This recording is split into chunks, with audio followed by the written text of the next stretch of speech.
यदि आप हमारे चैनल के सभी गाने को पसंद करते हैं तो डीडी प्रोडक्शन हाउस के यूट्यूब चैनल को लाल बटन दबा के सब्सक्राइब करें और घंटी के निशान को जरूर दबाएं।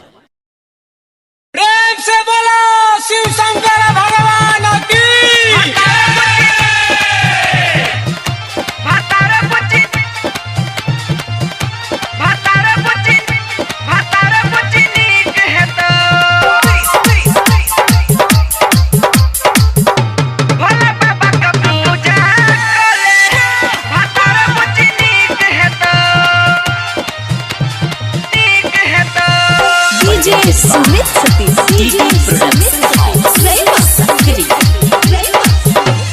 चढ़लो जवानी मारे स्टाइल लोक मोबाइल करे स्माइल है गई संगी साथी ने साथ देता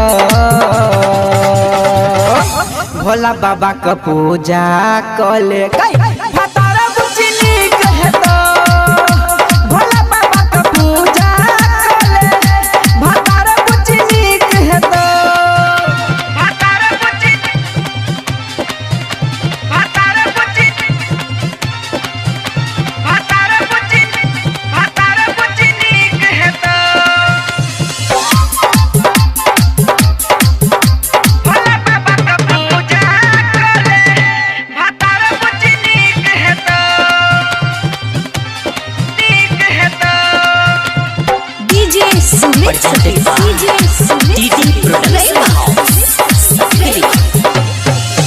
एखना छौकाच उमरिया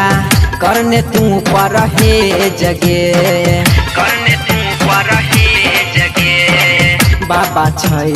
बड़ा दयालु विनती कर कल जोड़ के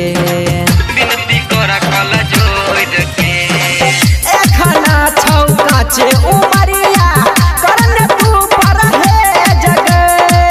बाबा छै बड़ा दयालु विनती कर कल जोड़ के गए भनिया दुल्हा ठीक देतो भोला बाबा का पूजा कले गई भतारा बुचनी कहतो भोला बाबा का पूजा कले भतारा बुचनी कहतो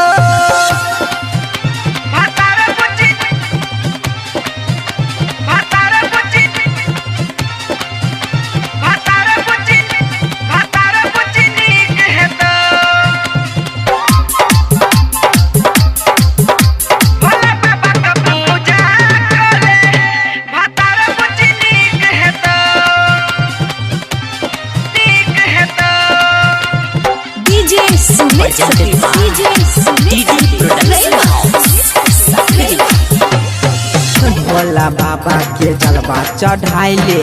निमन दुल्हा हे तो राधे राजू छे बाडा उचका कृष्णा से जाके कही दे तो भोला बाबा के जलवा चढ़ाइले निमन दुल्हा हे तो राधे राजू छे बाडा उचका कृष्णा से जाके कही दे तो गई केसवा छोरा था पर खींच देतो भोला बाबा का पूजा कले गई भतारा बुचनी कहतो भोला बाबा के पूजा